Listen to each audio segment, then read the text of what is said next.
I want to do something different, so we got you at this place, the Sword and the Stone. Swain One, man, I want to introduce you to my man, Tony.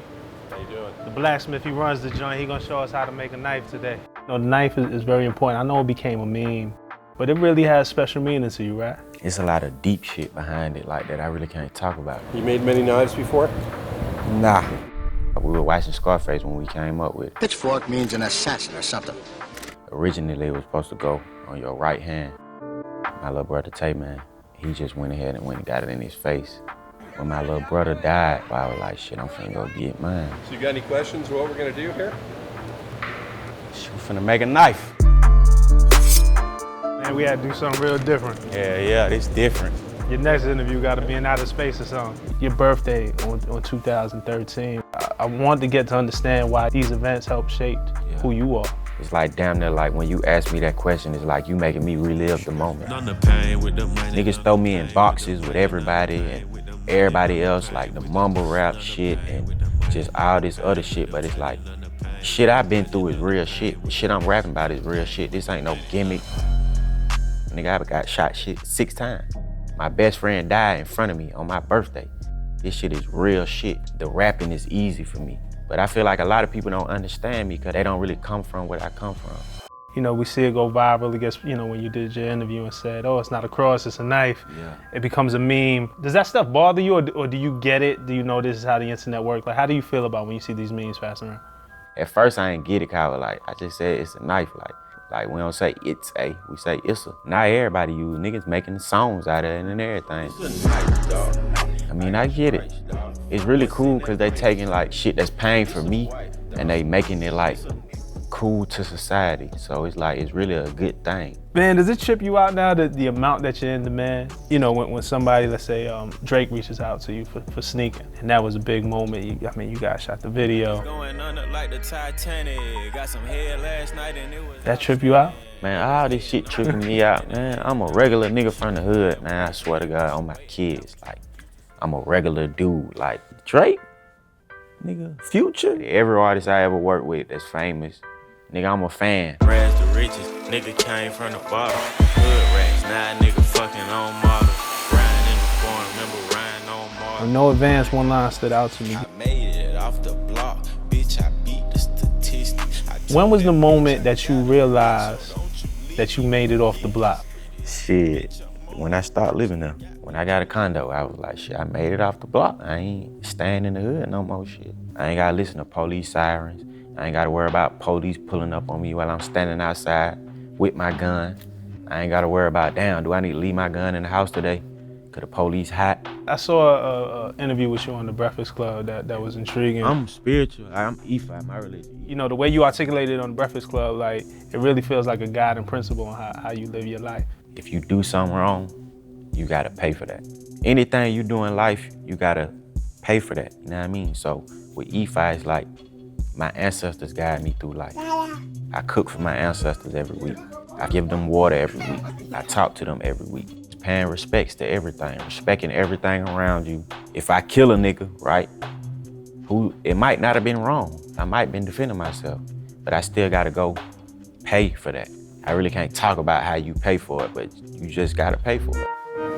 Yeah, shot. Yeah. Feel that? Hot. Lot of shot. Hold up. Who did you really vibe to when you was out there just kind of living your life? Who was the soundtrack to your life before you started making soundtracks to other lives? It's like different times in my life, it was different people. So I say about 13, 14, I was probably listening to a lot of Wayne, a lot of Gucci Mane, Jay-Z and Nas and, you know, the mainstream people, but the Atlanta underground shit too. But as I started to get older, I started to listen to shit that really like matched what I had going on. So it was a point in time where Alley Boy came out. He wasn't rapping about nothing but robbing and shit. That's what we were doing. So we were around listening to Alley Boy. Then there was a point in time where niggas was dying in my life. Shit, I'm listening to Boosie and Webby. Cause shit, he going through the same thing I'm going through, and the way he's talking about it is like, damn, like nigga, damn, that shit, I just went through this shit. Like I feel that shit. Now I'm like on some old R&B shit. What's your old R&B? I want to know what's on that playlist, man. Shit, Escape, Keith Sweat, Destiny Child, Beyonce, motherfucking New Edition, Silk, H-Town, Next. Straight to shit, how did I? Motherfucker, crack us out from my sofa. Sunday family coming over. Move the crack. What that'll do to somebody's head? Somebody's head, it would explode like a watermelon. Yeah. One hit? One hit? Yeah. Yeah, I mean, You gonna let me use this shot to bring a couple heads through here? sure, let me see, what do we got?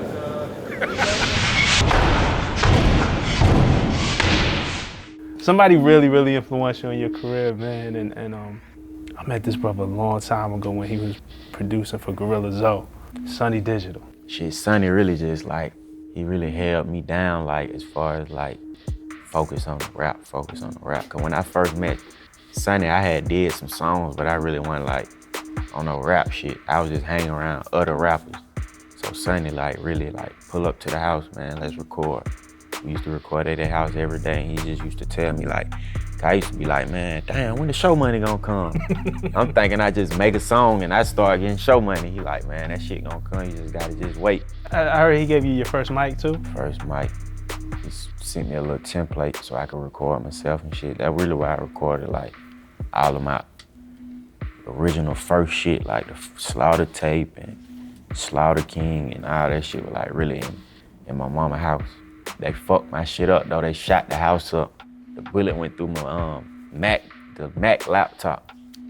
So shit fucked up, but I had the shit on the drive, so I still got like all my old songs and shit.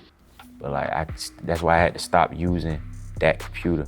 Right. That's why I started going to Sonny house. And then you hook up with another big producer, Metro Boomin. Shit, Metro, I really met Metro same time I met Sonny. All the producers real got a little close-knit circle, so shit, if you fucking with him, all of them fucking with you. You hear bugging Sonny like, man, when the show money coming? By the time Savage Mode dropped, that show money. Yeah, that shit was in. Did that tape feel different in the process of making it, or were you just kind of going through your normal motions? That shit took so long. Man, we probably got 4 other Savage Modes, cause we was recording that shit for like a year and a half probably. That shit was supposed to come out before Slaughter King came out. Like, it's certain songs that I was like, man, that shit whack as fuck, man, I don't want that shit on there. Like No Heart, I wasn't finna put No Heart on there. Metro just did what he did to the shit, sent it back to me. I was like, all right, this shit sound cool. Then shit, it came out, everybody was just like, Young Savage, why you, nah, that shit. I was like, okay, shit, what's up? Young Savage, why you trapping so hard? I feel like the gang just don't respect us like they supposed to. Y'all want everybody in the rap game to rap like each other. Like, you supposed to have lyrical niggas over here.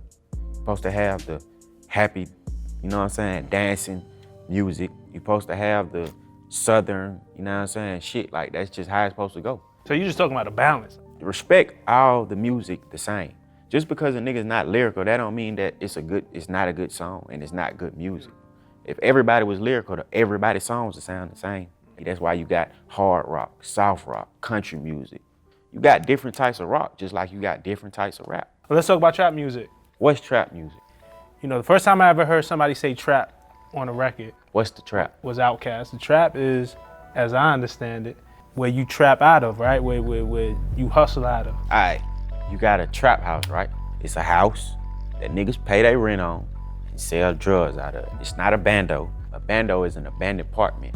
Nigga can say, I'm in the trap. Trap can be a block outside. Nigga can say, I'm in the trap and be in a trap house. Nigga can say, shit, I'm finna go bust a trap. Trap music is a reflection of the trap. Niggas get in shootouts in the trap. Niggas die in the trap. Dope smokers smoke dope in the trap. Bitches prostitute in the trap. Bitches call the strip club the trap. Trap is your hustle. If it ain't reflecting what's going on in the trap, it ain't trap music. Regardless of if it has the 808s. Kanye West did an album with 808s on it. 808s and Heartbreaks, right? Yeah. That wasn't trap music, was it? Nope. Jeezy is trap music. Gucci is trap music. And as far as now, I'm trap music. But one thing about you, definitely self-made, like, cause you came in, you financed this whole thing. Yeah, out my pocket. Yourself. Yeah, I was ready to go in there and get a bag. Got 1, 2, 3, 4, 5, 6, 7, 8 M's in my bank account. Rapping is just another form of dope. This like the dope game now. This where the money at. Ain't really no money in the dope like that no more. When you give a savage money, you just make him a monster. I'm gonna apply the same hustler mentality I got from the street in this rap shit. Nigga made a whole lot of problems.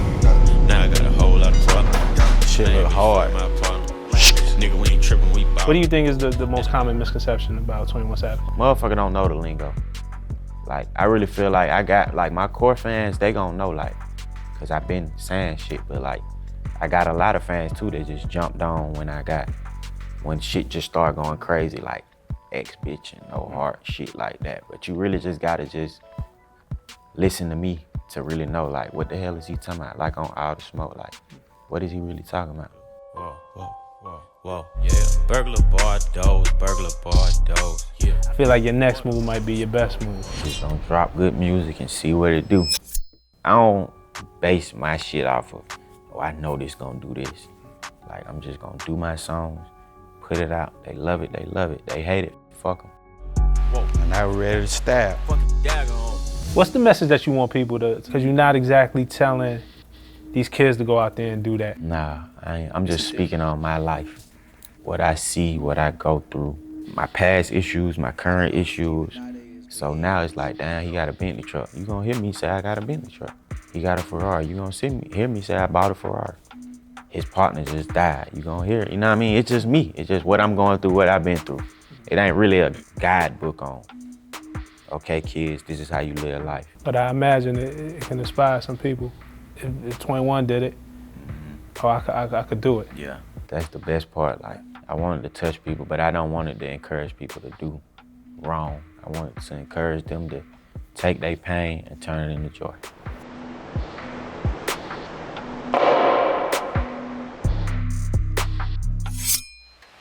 It's a knife, bitch. I've been hanging with the dead people.